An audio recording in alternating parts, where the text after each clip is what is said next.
Di setiap ruang gawat darurat, di tengah-tengah kekacauan yang terkendali, ada satu prosedur yang sering nggak kelihatan, tapi jadi penentu antara hidup dan mati.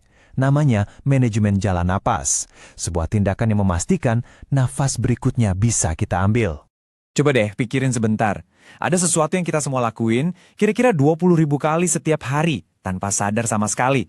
Sesuatu yang sebenarnya sangat mendasar sampai-sampai kita lupa betapa pentingnya hal itu. Yap, benar banget. Jawabannya adalah bernapas. Fungsi paling vital dalam hidup kita. Tapi, apa yang terjadi kalau fungsi yang kelihatannya simple ini tiba-tiba berhenti? Nah, di saat itulah setiap detik jadi sangat berharga. Dan disitulah keahlian manajemen jalan napas jadi penentu segalanya. Oke, jadi mari kita pahami dulu situasinya. Apa sih yang sebenarnya terjadi waktu seseorang berhenti napas? Dan kenapa penanganan cepat itu penting banget? Buat nyelamatin pasien di situasi genting ini, tim medis itu fokus pada 3 pilar utama. Pertama, patensi. Mereka harus pastiin jalan napasnya itu terbuka lebar, nggak ada yang menghalangi. Kedua, proteksi. Jalan napas itu harus dilindungi dari apapun yang bisa bikin tersumbat, misalnya cairan dari lambung. Dan yang ketiga, ventilasi. Mereka harus menjamin udara bisa masuk dan keluar dari paru-paru secara efektif. Terus, kapan sih tindakan ini dibutuhin? Situasinya selalu genting ya. Misalnya pas henti jantung, gagal napas, ada sumbatan fisik di tenggorokan, atau bahkan saat pasien lagi dibawa anestesi umum. Intinya, dalam semua kasus ini, tubuh udah nggak bisa lagi napas sendiri. Nah, sebelum melakukan tindakan apapun, ada fase yang krusial banget, semacam pekerjaan detektif gitu. Tim medis harus bisa dengan cepat menilai kondisi jalan napas si pasien.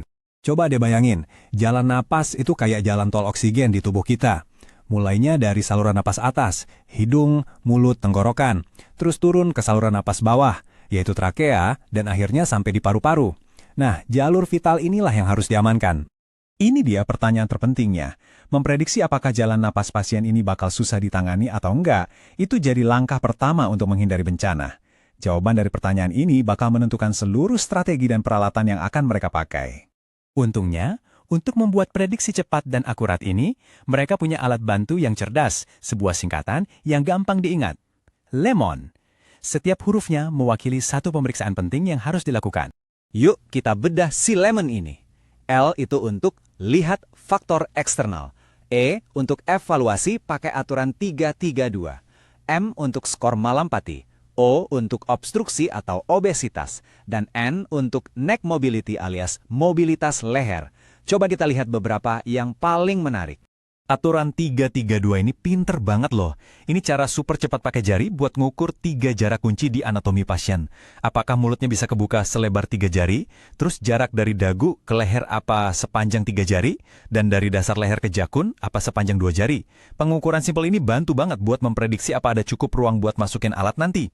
Lanjut ke M, skor malampati. Gampangnya gini, dokter minta pasien buka mulut dan julurin lidah. Dari situ, mereka bisa lihat seberapa banyak bagian belakang tenggorokan yang kelihatan. Semakin sedikit yang kelihatan, kayak di kelas 4 itu, wah kemungkinan besar bakal makin susah buat ngelihat pita suara pas prosedur nanti. Dan yang terakhir, N untuk mobilitas leher. Kemampuan pasien buat menengadah dan nunduk itu krusial banget. Kenapa? Karena ini memungkinkan tim medis menempatkan kepala di posisi mengendus. Ya, kayak kita lagi mau nyium bau sesuatu. Posisi ini secara ajaib bisa menyejajarkan mulut, tenggorokan, dan trakea.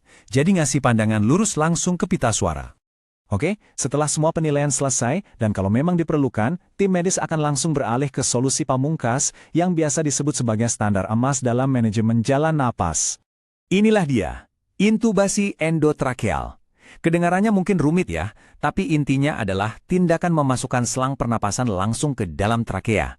Ini adalah cara paling pasti untuk mengendalikan jalan napas pasien sepenuhnya. Prosesnya kira-kira begini. Dokter pakai alat namanya laryngoskop yang ada lampunya di ujung buat menyingkirkan lidah dan ngangkat epiglotis. Itu katup kecil yang lindungin jalan napas. Tujuannya biar bisa dapat pandangan yang jelas ke pita suara. Begitu kelihatan, selang endotrakeal atau ETT dengan hati-hati dimasukkan melewati pita suara dan masuk ke dalam trakea. Nah, prosedur ini tuh kayak tarian yang butuh presisi tinggi dan dilakukan dengan super cepat. Setiap gerakan diperhitungkan dan waktu jadi faktor utamanya.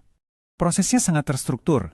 Siapin semua alat, posisikan pasien, terus masuk ke tindakan inti, Masukin laringoskop buat lihat targetnya, masukin selangnya, dan yang paling penting, konfirmasi kalau selangnya ada di tempat yang benar sebelum akhirnya dikunci.